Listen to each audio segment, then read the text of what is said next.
जय हिंद जय महाराष्ट्र मित्रांनो. तर चला महाराष्ट्र म्युनिसिपल कॉर्पोरेशन ॲक्ट जे की कल्याण डोंबिवलीसाठी ज्या मुलांनी फॉर्म भरलेले आहे मित्रांनो, त्यांना सगळ्यांना तो सिलेबस दिलेला आहे मित्रांनो. महाराष्ट्र म्युनिसिपल कॉर्पोरेशन ॲक्ट किंवा तुम्ही आता इथून पुढे जे महानगरपालिकेची एक्झाम देणार आहे मित्रांनो, त्यासाठी हा ॲक्ट कंपल्सरी करण्यात येणार आहे मित्रांनो. त्यासाठी तुम्हाला काय करायचं आहे, आपली जी MCQची सिरीज आहे मित्रांनो, ही सिरीज आहे ना, मी इम्पॉर्टंट याच्यात क्वेश्चन घेतलेले मित्रांनो, थोडक्यात त्याच्याबद्दल तुम्हाला माहितीसुद्धा देणार आहे मित्रांनो. तर चला व्हिडिओला सुरुवात करूया. तर आज आपला फर्स्ट क्वेश्चनपासून स्टार्ट करणार आहोत आपण. अशीच आपली सिरीज ही लास्टपर्यंत चालू असणार मित्रांनो, जे की इम्पॉर्टंट क्वेश्चन याच्यातून डायरेक्ट तुम्हाला येतील मित्रांनो एक्झामसाठी. तसेच आपण क्वेश्चन घेतलेले मित्रांनो, तर त्याच्यासाठी तुम्ही लास्टपर्यंत व्हिडिओ बघा मित्रांनो. जर तुम्ही चॅनलवर नवीन असाल तर सबस्क्राईब करून घ्या आणि बेल आयकॉन दाबा मित्रांनो. इथून पुढे जे व्हिडिओ येतील ते तुम्हाला डायरेक्ट भेटतील मित्रांनो. चला ह्या थोडक्यात आपण ह्या क्वेश्चन बघा काय दिलेलं आहे. महानगरपालिका अधिनियम कोणत्या वर्षी अस्तित्वात आला? तर हे सर्वांनाच माहिती आहे मित्रांनो, 1949. कारण ह्या ॲक्टचे नावच किती आहे, कोणता ॲक्ट? 1949चा ॲक्ट आहे मित्रांनो. तर त्यासाठी तुम्हाला हे आन्सर तुम्ही म्हणशील एकदम सोपं मित्रांनो. पण याच्यावर तुम्हाला क्वेश्चन कसं विचारू शकता मित्रांनो, हा ॲक्ट 1949मध्ये लागू झाला, पण तारीख कोणती होती मित्रांनो, कोणत्या तारखेला हा ॲक्ट लागू झाला मित्रांनो? तर याचे आन्सर होणार आहे 26 डिसेंबर. तुम्ही नोट करत चला मित्रांनो, 26 डिसेंबर 1949 रोजी हा ॲक्ट लागू करण्यात आला मित्रांनो. ह्या ॲक्टचे पहिले नाव काय होतं मित्रांनो? हा ॲक्ट लागू झाला 1949, 26 डिसेंबर 1949. पण याच्यापूर्वी हा जो ॲक्ट होता याचे पहिले नाव होते मित्रांनो, the Bombay provisional municipal corporation act. हे लक्षात ठेवायचं मित्रांनो. जर तुम्हाला क्वेश्चन आला की हा जो ॲक्ट 1949चा याच्या पूर्वीचे नाव काय होतं, स्वातंत्र्यापूर्वीचे नाव काय होतं मित्रांनो, the Bombay provisional municipal corporation act. ते बी महाराष्ट्र राज्य स्थापन झाल्यानंतर त्याचे नाव बदलून महाराष्ट्र म्युनिसिपल कॉर्पोरेशन ॲक्ट 1949 करण्यात आले मित्रांनो. तर चला नेक्स्ट क्वेश्चन घेणार. जर तुम्हाला माझी आवडत असेल तर मला कमेंट करा, जेणेकरून आपण पुढची सिरीज लवकरच घेऊन येऊ मित्रांनो. तर चला नेक्स्ट क्वेश्चन आपण बघणार आहोत. महानगरपालिका महापौर किती वर्षासाठी निवडला जातो मित्रांनो?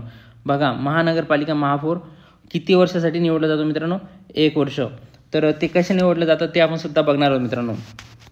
1 वर्षासाठी महापौरची निवड थेट जनतेतून नाही होत मित्रांनो, तर महानगरपालिकेतून निवडून आलेल्या नगरसेवक मतदानाद्वारे जे नगरसेवक निवडून येतात मित्रांनो, त्यांचं मतदान होतं, त्याच्यातून महानगरपालिका महापौर हे निवडल्या जातं मित्रांनो. निवडणुकीनंतर जी पहिली बैठक होते मित्रांनो, त्याच्यात महापौर आणि उपमहापौर यांची दोघांची निवड होते मित्रांनो. आणि तुम्हाला माहीतच असेल हे कोणत्या कलमानुसार महापौर उपमहापौरांची निवड केली जाते मित्रांनो? कलम 19. कलम किती मित्रांनो? लक्षात ठेवा मित्रांनो, महापौर आणि उपमहापौर कलम 19 हे लक्षात ठेवा मित्रांनो. तुम्ही हा 100% तुम्हाला क्वेश्चन येऊ शकतो. महापौर आणि उपमहापौरसाठी कलम कोणती? 19. नेक्स्ट क्वेश्चन आपण बघणार आहोत मित्रांनो. महानगरपालिका अधिनियम एकूण किती कलमे आहेत मित्रांनो? साधारण 480 मित्रांनो. तर याच्यावर जास्त डिस्कशन करता येणार नाही. नेक्स्ट क्वेश्चन बघू आपण. महापौर कोण निवडतो? बघा, महापौर तर ऑप्शन येतील जनतेद्वारे, नगरसेवकाकडून निवडून, त्याच्यानंतर आयुक्त, राज्यपाल. तर मी आत्ताच मागच्या क्वेश्चनमध्ये तुम्हाला डाऊट क्लिअर केला होता मित्रांनो. नगरसेवकाकडून ही निवड होते, पहिल्या बैठकीत त्याला निवडले जाते मित्रांनो. तर नेक्स्ट क्वेश्चन 5 नंबरचा क्वेश्चन बघा. महानगरपालिकेचा कारभार कोण पाहतो मित्रांनो? महानगरपालिकेचा कारभार कोण पाहतो? याचे आन्सर होणार मित्रांनो आयुक्त. आयुक्त हे मेन असतात मित्रांनो. आयुक्ताच्या बाऱ्यात सुद्धा आपण नेक्स्ट बघणारच आहोत. बघा, स्थायी समितीचा अध्यक्ष कोण होतो? स्थायी समिती असते मित्रांनो, स्थायी समिती एक. तर त्याचा अध्यक्ष कोण असतो? तर अध्यक्ष हा आणि स्थायी समिती किती? 16 सदस्य असतात स्थायी समितीमध्ये. किती? 16 सदस्य. हे लक्षात ठेवा मित्रांनो, 16 सदस्य असतात. आणि त्याची निवड कोणाकडून होते? स्थायी समितीच्या सदस्यातून निवडला जातो. जे 16 सदस्य असतात मित्रांनो, त्याच्यातून एक अध्यक्ष निवडला जातो मित्रांनो. थोडक्यात माहिती घेणार आहोत. बघा, कलम 20मध्ये कोणत्या स्थायी समिती कशा आहेत मित्रांनो? कलम 20 लक्षात राहू द्या मित्रांनो. जर तुम्हाला क्वेश्चन आला मित्रांनो, स्थायी समिती कोणत्या कलमावर कार्य करते, तर कलम 20 आहे मित्रांनो. त्याच्यानंतर स्थायी समितीमध्ये 16 सदस्य असतात हे सांगितलं, लक्षात ठेवा. मी रिपीट करतोय तुमच्या लक्षात राहण्यासाठी. आणि सदस्याचा कालावधी मित्रांनो, जे सदस्य आहे, अध्यक्ष तर आहेत 1 वर्षाचा कालावधी असतो, पण सदस्य जे असतात मित्रांनो त्यांचासुद्धा कालावधी 1 वर्षाचा असतो. स्थायी समितीच्या 1 वर्ष. 1 वर्षानंतर काय होतं मित्रांनो, पहिल्या वर्षी ते काय करतात, चिठ्ठ्या टाकून निवृत्त करतात. त्याच्यानंतर जे मागचे राहिलेले त्यांना निवृत्त करत चालतात मित्रांनो. म्हणजे पूर्ण एक सोबत ते होत नाही, अर्धे अर्धे करत म्हणजे 1/2 म्हणजे 50% दरवर्षी निवृत्त होत चालतात मित्रांनो. त्याच्यानंतर नेक्स्ट क्वेश्चन आपण बघणार आहोत. नेक्स्ट क्वेश्चन बघा 7 नंबरचं. कलम 66 कोणत्या करांचा उल्लेख करतो? कलम 66 लक्षात ठेवायचं मित्रांनो. तर कलम 66 नुसार काय येतं, करांचे प्रकार येतात मित्रांनो. करांचा प्रकार येतो. तर हे कर कसे मित्रांनो, प्रवेश कर. प्रवेश कर याच्यात येतो. एक्झाम्पल सांगायला गेलो तर याच्यात ऑप्शन काय दिले, महसूल कर, GST, नगरपालिका कर, महानगरपालिका लावणारे कर. तर याचे आन्सर काय होणार मित्रांनो, महानगरपालिकेला लावणारे कर. त्याच्यासोबतच प्रवेश कर काय काय असतात, सिनेमा, नाटक, जल्लोष, कार्यक्रम या ठिकाणचे जे कर असतात मित्रांनो ते महानगरपालिका लावते मित्रांनो.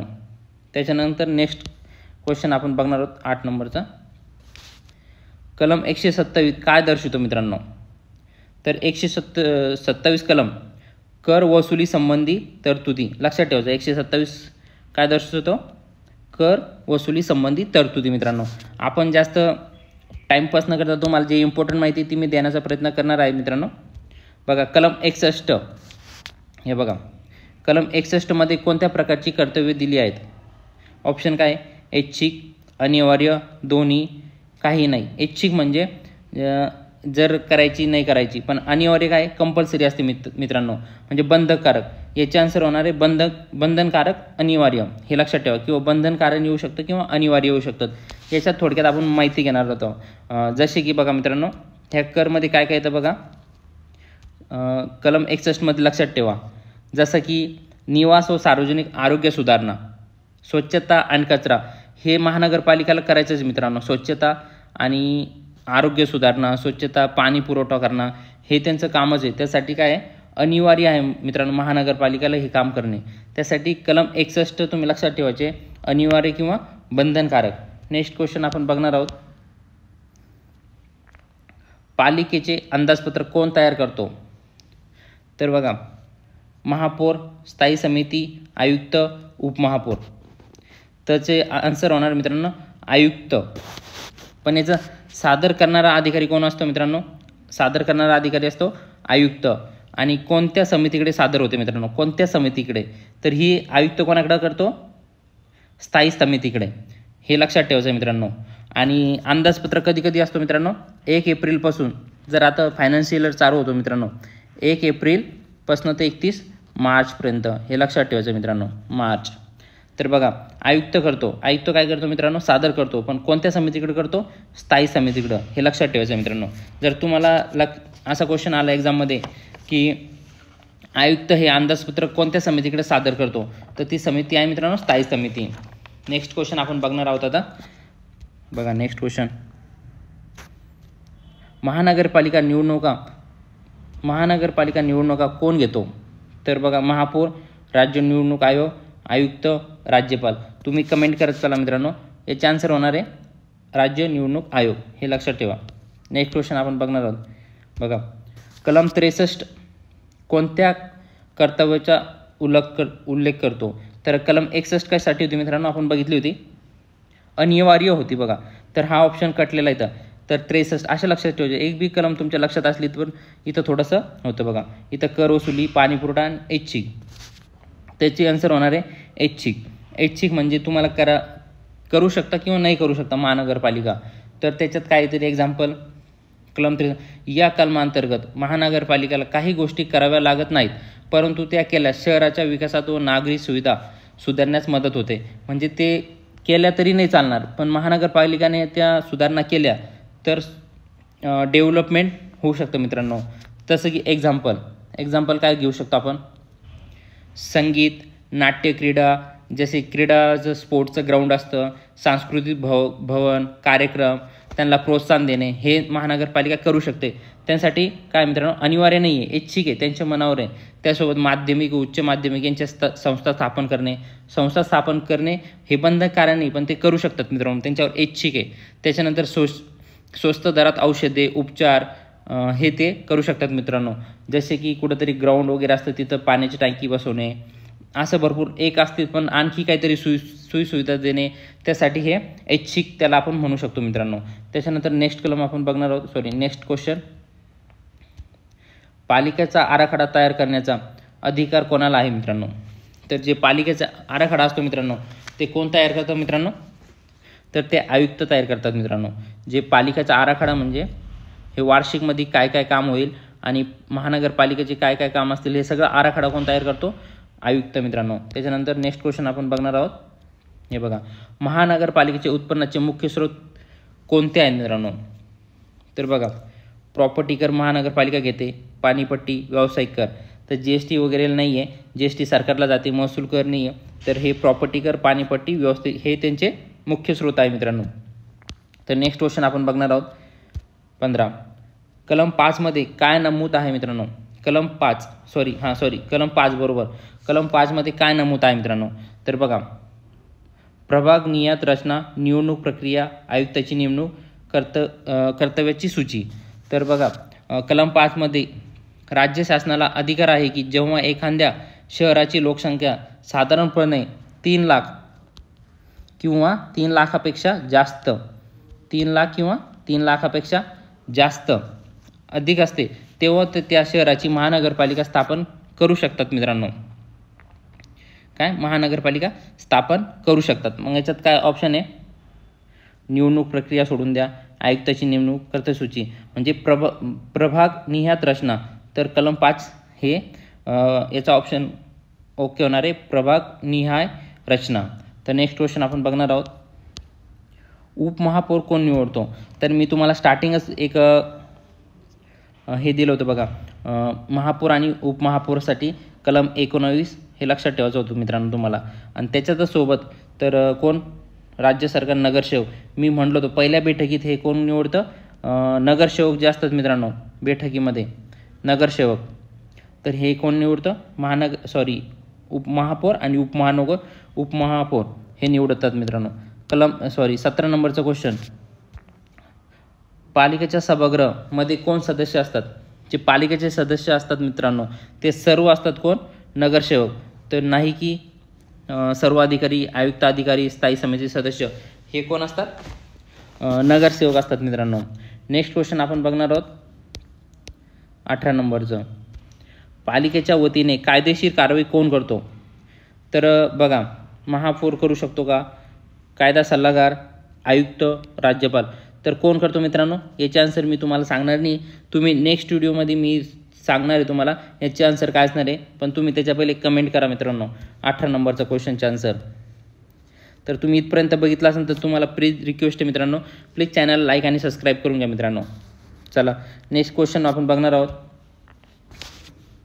महानगरपालिकेचा महापौर हा कोणत्या प्रकारचा पदाधिकारी असतो? कार्यकारी, सन्माननीय, निवडून आलेला अधिकारी, कायदा अधिकारी. तर आपण थोडंसं डोकं लावून सुद्धा याचा आपण सोडू शकतो मित्रांनो. बघा, तर निवडून आलेला अधिकारी तो अधिकारी नसतो, आपल्याला माहिती आहे. आयुक्त हा अधिकारी असतो, कायदा अधिकारी तो कायद्याचे तज्ज्ञ नसतो, त्यासाठी हा पण क्वेश्चन चुकलेला आहे बघा. असं तुम्ही थोडंसं ऑप्शनमध्ये जाऊन थोडंसं करू शकतात. कार्यकारी आणि सन्माननीय. तर हे 2 ऑप्शनमधून तुम्हाला काय वाटतं? बघा, सन्माननीय कसं आहे मित्रांनो? त्याचे आन्सर होणार सन्माननीय. तर का?